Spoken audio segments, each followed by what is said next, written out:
جب حضرت نوح علیہ السلام کشتی بنا رہے تھے تو ایک مومنہ بوڑھی عورت روز گٹری لے کر اللہ کے نبی کے پاس آتی اور کہتی، اے اللہ کے نبی، کب کشتی روانہ ہوگی؟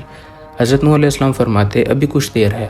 وہ عورت شام تک بیٹھی رہتی اور پھر اٹھ کر چلی جاتی۔ ایک دن آپ علیہ السلام نے کہا، جب جانا ہوا تو میں تم کو اطلاع دے دوں گا۔ وہ عورت واپس چلی گئی اور انتظار کرنے لگی کہ کب حضرت نوح علیہ السلام بلائیں گے۔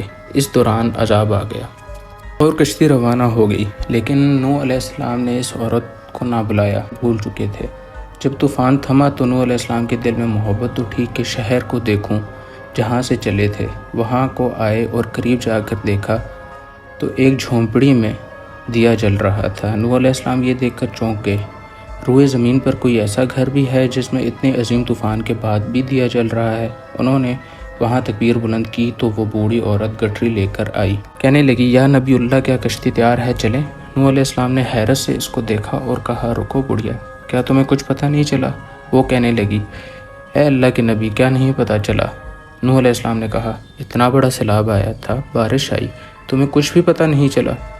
بڑھیا کہنے لگی، اللہ کے نبی، بس ایک دن بادل گرجے تھے اور ہلکی پھلکی بارش ہوئی تھی۔ نوح علیہ السلام حیران ہو کر آسمان کی طرف دیکھنے لگے اور کہا، میرے اللہ، یہ کیا ماجرا ہے؟ اللہ تعالیٰ نے نوح علیہ السلام پر وحی بھیجی، اے میرے پیارے نبی، اس عورت کے دل میں چونکہ تمہاری محبت تھی اور تم نے اسے پابند کر دیا تھا، اور چونکہ تمہارا اس سے وعدہ بھی تھا کہ نجات کی کشتی میں اسے لے جاؤ گے، جبکہ تم نے اپنا وعدہ پورا نہیں کیا، لیکن اے میرے نبی، میں تو تمہارے وعدے کا ذمہ دار تھا، اس لیے میں نے اس بڑھیا تک عذاب پہنچنے نہیں دیا۔ بے شک میرا پروردگار بڑی طاقت اور حکمت والا ہے۔